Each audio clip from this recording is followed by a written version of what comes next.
quick little nitrogen pressure test we got going on here, and as you can see, the timer has been going for 21 minutes, and we have the clamps on for pressure. This vehicle has been sitting still.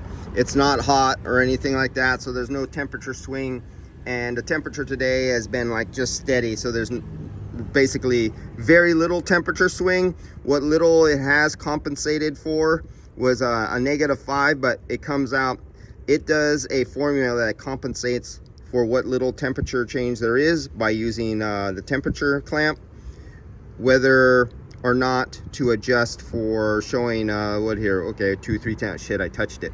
And but basically 21 minutes, and it was on 0 until I touched it and messed things up.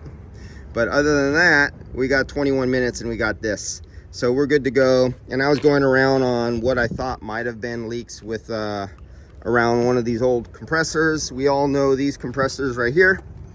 That Axius compressor, I mean that radial compressor, the R4.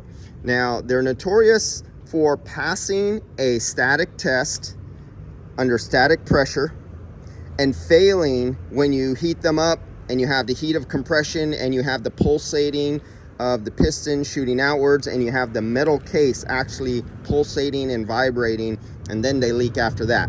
But at least I know I did a quick, because it had no pressure. This is an old car that was sitting for a long time. Oh yeah, for you Mercedes guys, this is,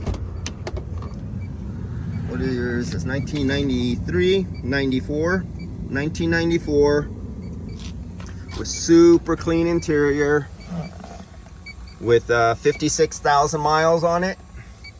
Really nice interior. Look at that headliner, nothing sagging down. There's no discoloration from being in the sun, no cracked plastic or anything. The rubber is still in pristine, really good condition. All the rubber, it's not dried and cracked from being in the sun. So this car is super clean. Look at this thing, old turbo diesel, very clean.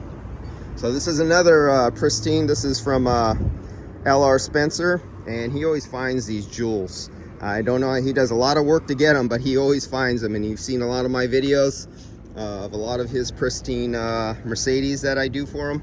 And this is another one of those keepers. If you like this model vehicle, I wouldn't mind having this.